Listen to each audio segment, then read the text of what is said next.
Segunda-feira, 27 de fevereiro de 2012. Prezados amigos, Fluminense debate no ar, desta vez num motivo absolutamente especial. O tricolor é o grande campeão da Taça Guanabara, subvertendo todas as expectativas que se poderia esperar sobre esse tema.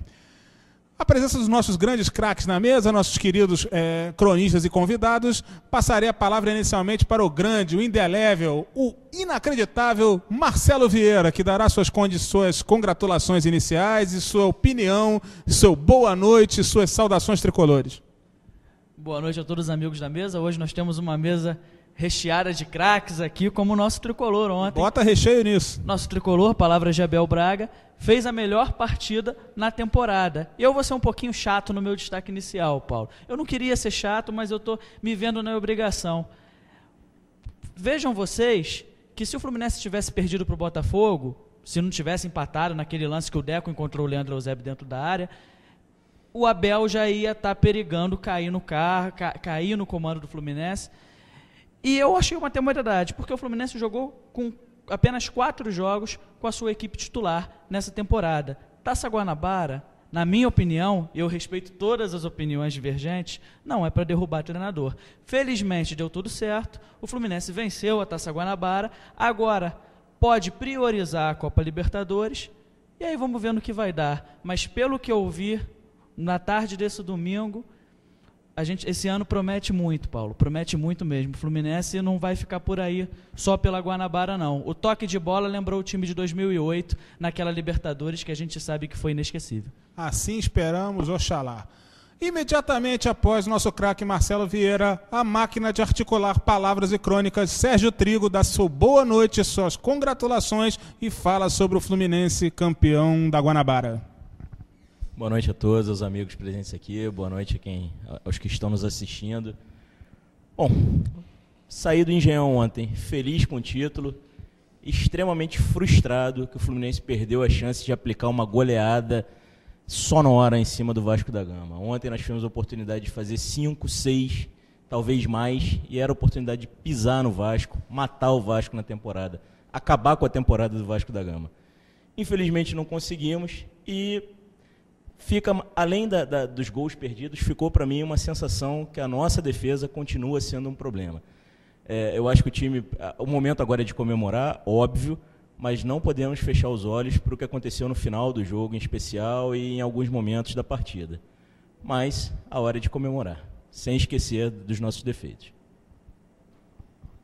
Imediatamente após a participação de Sérgio Trigo, temos o brilhante, o indelével, o inenarrável Cristiano Barbosa Lima, que dá seu boa noite, faz suas saudações tricolores e comenta sobre o grande campeão da Guanabara, com muitas qualidades e defeitos muito bem lembrados pelo Trigo. Boa noite, amigos.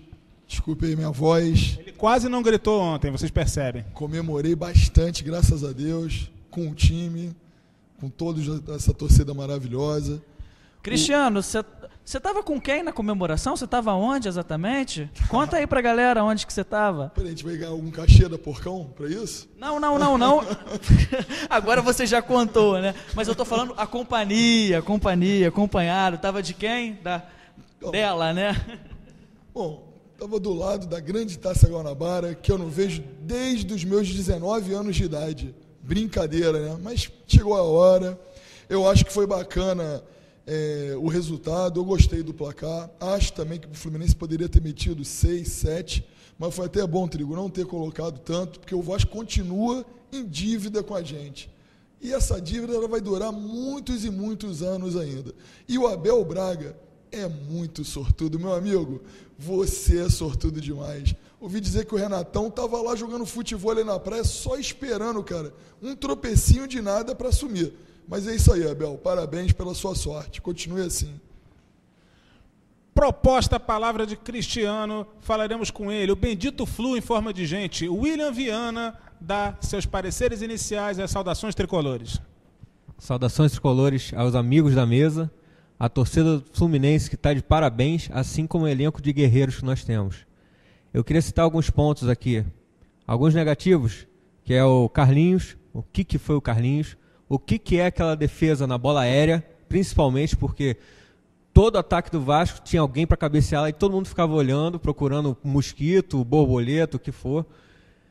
Mas também, o que foi a presença do Fred que decidiu Deco e do Wellington Nem. Boa noite para todo mundo, parabéns pelo campeonato.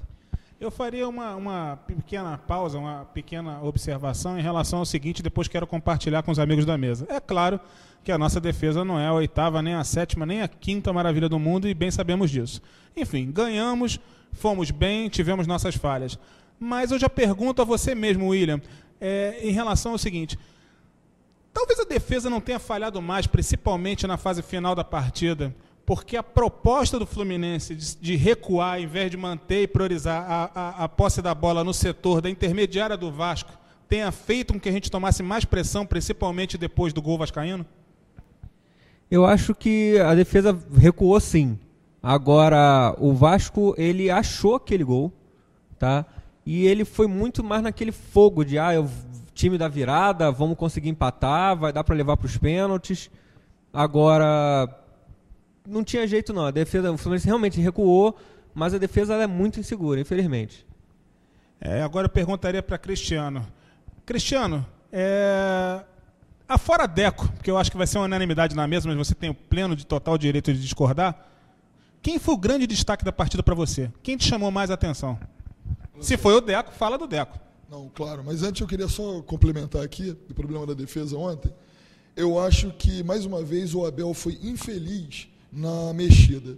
Ele tirou a válvula de escape do Fluminense, que era o Wellington Nem. O Wellington Nem estava dando profundidade ao time. Então, quando você tem uma formação de meio campo talentosa, como o Deco, como o Thiago Neves, o próprio Diguinho, que estava um monstro ontem, ganhando todas, não errando nenhum passe, jogou um partidaço, você tem que ter uma válvula de escape ali no ataque. Naquele momento ali, era melhor ter tirado até o Thiago Neves. Não poderia ter tirado o Wellington Nem, até porque o cara tem 18 anos. Não pode estar cansado. Ele tem que mostrar ainda muita coisa também. Mas foi um grande vacilo. O Fluminense perdeu essa arma, com isso, acabou o Fluminense. Quanto ao craque da partida, meu amigo, o craque para mim ontem foi o Fred. 2 gols, Frederico. Agora eu pergunto para Trigo. Trigo, até que ponto você poderia acreditar, ou se você realmente pensa que a figura do Diguinho foi decisiva nessas partidas da fase final da Taça Guanabara, já que ele vinha de um momento muito complicado no Fluminense, eu creio até de meses, com bastante irregularidade, e de repente, num súbito, apresentou um destaque enorme nesses 2 jogos. Você concorda com essa tese? E caso concorde, por quê? Eu considero o Diguinho um jogador útil, ele é um jogador que vinha numa fase complicada, mas eu acho que o trabalho do Diguinho fica facilitado quando você tem um jogador mais efetivo com ele na proteção, como foi o Valência ontem. Eu acho que ontem foi a melhor atuação do Edinho no Fluminense, que ele não errou nada. Edinho não errou nada ontem, assim, muito bem em casa, ajudou bastante, contribuiu muito. Foi perfeito. Não, até comentei isso na minha última intervenção aqui no programa, mas eu, na verdade, não queria prejudicar o rapaz de forma alguma. Mas eu acho que o Diguinho fica com um trabalho muito facilitado quando ele tem uma companhia ali que permita até que ele saia mais para o jogo, que ele faça uma função melhor ali na distribuição de jogo. Com relação ao craque da partida, olha, o Deco jogou muito, o Thiago Neves está num processo de desintoxicação ainda, que ele passou um ano convivendo com uma coisa muito negativa que faz muito mal a qualquer pessoa. Então ele está nesse processo de desintoxicação, teve bem na partida, mas ele naquele momento que era para fechar o caixão, fazer 3-0 no final do primeiro tempo, ele falhou. Eu acho que ainda é por conta das energias ruins que ele está trazendo de um ano atrás, isso realmente influi, faz a diferença. E o Bruno finalmente estreou. Ontem acho que o Bruno fez a sua estreia de verdade com a camisa do Fluminense, foi um jogador efetivo, foi um jogador que participou da partida, inclusive indo para frente com a bola, marcou bem, o Vasco não se criou pelo lado dele. E o ponto negativo, já que a gente está falando positivo, vou aproveitar, que foi a furada do Anderson. Futebol é maravilhoso por proporcionar momentos como o de ontem. E eu disse isso ao colega que estava do meu lado na arquibancada. O Fluminense é campeão no momento do pênalti.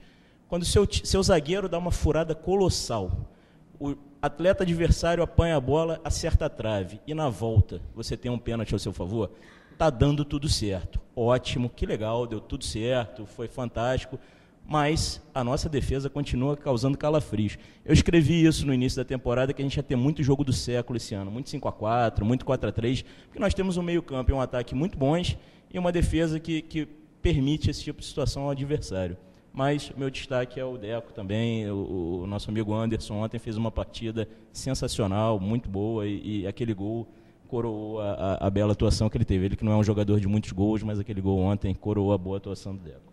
E com um destaque para o fato de que, ao contrário do que muitos disseram, né, o Deco olhou muito bem para o gol antes de chutar, ele olhou com toda a calma e precisão antes de fazer a finalização. Marcelo Vieira, fale para nós do Fluminense campeão da Taça Guanabara e em seguida já deixo uma pergunta para você. Bruno estreou, quando o Carlinhos reestreia? Eu espero que não reestreie não, eu espero que o Carleto assuma a vaga. O Carleto assuma a posição do Carlinhos. Contra o Botafogo, na última quarta-feira, os raros momentos que o Botafogo teve a possibilidade de chegar perto do gol do Fluminense foi justamente pelo lado do Carlinhos. O Lucas, lateral direito do Botafogo, ele conseguia chegar à linha de fundo com facilidade e conseguia, a partir dali, cruzar. A sorte nossa é que o Louco Abreu estava machucado, dizem que é uma lesão de grau 2, tem que ser averiguado, porque, para mim, lesão de grau 2, ele não teria sequer entrado em campo. Mas teria sido por aquele lado do campo, e foi por aquele lado do campo, mas aí também eu não vou acreditar, falha só o Carlinhos, porque a defesa do Fluminense todo parou, que o Fluminense teve seus piores momentos na partida contra a equipe de General Severiano. Já nesse domingo, já que todo mundo falou de seus destaques dessa partida, eu quero falar do meu destaque também. Posso, André? Deve. Devo. O meu destaque não vai ser individual, não. O meu destaque é coletivo. Como eu disse no meu destaque inicial, o time do Fluminense, pela primeira vez na temporada, me fez lembrar o grande time do Fluminense de 2008. Seja com a inteligência do Thiago Neves e do Deco, o Fred o tempo todo voltando para poder fazer a armação, distribuir as jogadas, e o Wellington Nem, que é uma flecha. Nesse time é o que faltava. Enquanto o Rafael Sobis tinha a característica de afunilar o jogo, ou seja, o Fluminense pecava em estar jogando sempre pelo meio, o Wellington Nem não. O Wellington Nem, ele abre o jogo e daí você pode ver o primeiro gol do Fluminense. Excelente cruzamento do Bruno, bom corta-luz do Thiago Neves, o Wellington Nem samba na frente do zagueiro, que perde o tempo da bola, faz um pênalti desnecessário, o Fluminense não tem nada com isso. Gol do Fluminense. Segundo gol do Fluminense, Bruno, pela primeira vez, excelente lembrança do Sérgio Trigo, fez eu não sentir falta do Mariano, porque até hoje, em todas as partidas, eu estava com saudade do Mariano, eu admito isso, o Mariano que estreou na França, fazendo assistência, indo à linha de fundo, cruzando para o gol da equipe dele. Bruno pega a bola, toca para o Thiago Neves aproveita que o Rodolfo está matando o Dedé sai em ninguém, quando o Dedé sai em ninguém, o Rodolfo sai em ninguém, o Dedé estava marcando o fundo, que o Wellington Nem estava vindo pela direita, o Fred aparece livre, se aproveita do espaço, e ele, que é o Fred, foi lá, marcou, finalizou. Então, eu vejo o Fluminense como um coletivo hoje, está começando a se encaixar, e quando encaixar, vai ser bonito de ver. Ainda por cima, teremos muita garra e muita raça. Eu também gostaria de fazer um complemento que tem a ver com a minha infância, para aqueles que têm 40 anos de idade ou pouco mais do que isso.